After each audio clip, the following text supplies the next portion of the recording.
Bank खातेधारकांसाठी महत्त्वाची बातमी आहे। वित्तीय संस्था आणि बँक खातेधारकांसाठी आता दिलासा देणारी बातमी म्हणावी लागणार आहे, कारण भारतीय रिझर्व्ह बँकेने चेक बाउन्स बाबतच्या नियमांमध्ये महत्त्वपूर्ण बदल केलेत।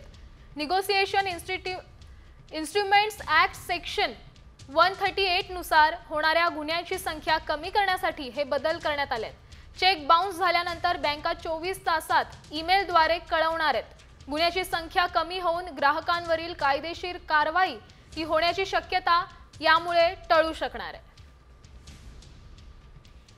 नवे नियम काय असणार आहेत पाहूयात। चेक बाउन्स झाल्यास 24 तासाच्या आत SMS किंवा मेल येणार आहे। सलग 3 वेळा चेक बाउन्स झाल्यास खाते गोठवण्यास अनुमती दिली जाईल। त्यानंतर चेक रिटर्न चेंजेस सर्व बँकांचे समान असतील। त्यानंतरचा नियम सांगतोय वारंवार चेक बाउन्स करणाऱ्याला रेड फ्लॅग दिले जाईल।